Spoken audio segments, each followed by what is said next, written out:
balak taptırayım mı? Banyada balak bak otur. Alamulu balaklar. Sonra giyer koyacak balım yok oldular. Muzdat dediğin oldunlar. Hiç min balak taptırdım. Orada arayı doğru. Muskiyimler. Hiç su. Sırdık böyle kırgın bile. Değerli bile tutkunlar. Ya değerli otur iyi banne. Sen vana bir gün yencerinin işi kendin yavay. Ay Cemal iyi banne. Kellen vursun.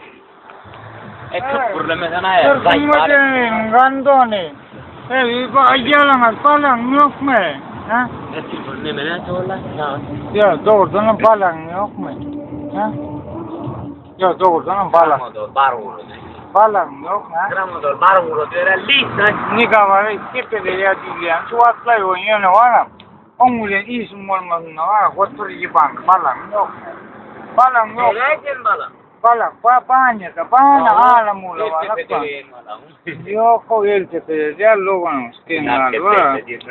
Kulluk tagiyen bala amma ana dogon sken alamula salda. Senin böyle mi takı bala? Yo bala min bala min bilak bir çocuk kulge törmedaro. Ağaçoğlan Mingle ne misin var? ha?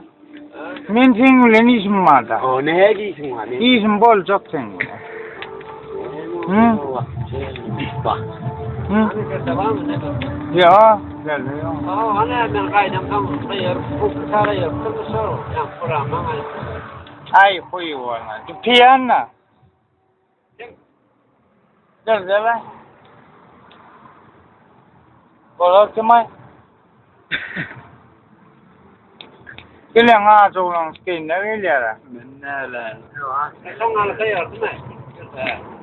Şu karo dogon sken ro'dan takmaz mı? Geçen şundan çıkıp para. Şoğun kirip bay, gırda izinden alga.